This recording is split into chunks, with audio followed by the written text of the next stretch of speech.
7h22, très bon réveil avec Europe 1 matin. Dimitri Pavlenko, c'est l'heure de retrouver Laurent Tessier. Bonjour Laurent. Bonjour à tous. Vous revenez ce matin sur l'interview d'Elie Moon. Il était l'invité hier de Pascal Praud et vous sur Europe 1. Elie Moon est une personnalité qui nous accompagne depuis des années, qui nous fait rire. Le comédien dit ce qu'il pense et il est à contre-courant de ce que l'on peut entendre dans le monde culturel. Il a notamment parlé hier de politique. À l'époque où on pouvait parler de politique, moi j'étais à fond pour Lionel Jospin. D'ailleurs, je le fréquentais, et pour Bertrand Delanoë, parce que ma famille a toujours été socialiste, de gauche. Maintenant, je ne peux plus dire que je suis de gauche, clairement, parce que je me sens pas du tout représenté dans cette gauche-là. C'est pas la gauche que mes parents adoraient. Le constat d'Elie Moon est terrible, mais en même temps, vous avez des socialistes qui s'allient à la France insoumise dans plusieurs communes au second tour des municipales, alors que l'ancien président de la République, François Hollande, déclarait le 8 mars dernier sur Public Sénat qu'il ne fallait pas d'alliance.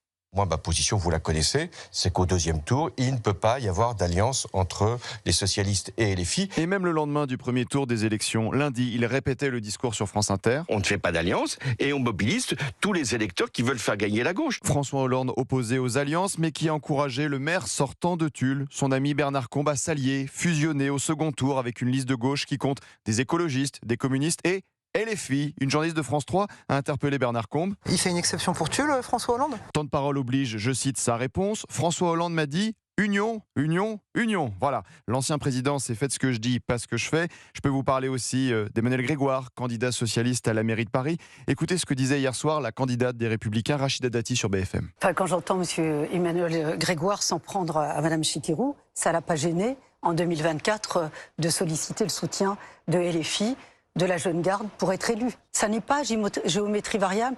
Il s'est allié au moment où ça lui servait. C'est vrai, Emmanuel Grégoire était bien content d'avoir le soutien de la France insoumise aux élections législatives de 2024. Il en avait parlé le 17 juin, quelques jours avant le premier tour. Moi, je suis un candidat investi par le Nouveau Front Populaire, qui est un rassemblement de la gauche exceptionnel. Quand vous arrivez à mettre ensemble des gens comme Jean-Luc Mélenchon, Olivier Faure, François Hollande, la gauche, elle a une force extraordinaire. Résultat, il avait été élu dès le premier tour député du Nouveau Front Populaire à Paris. Quand vous voyez tout ce qui est en train de se passer, d'être dit, oui, on peut comprendre les propos d'Elie Moon hier sur Europe 1. Maintenant, je ne peux plus dire que je suis de gauche, clairement, parce que je me sens pas du tout représenté dans cette gauche-là. Et nous verrons dimanche si cette déception est grande.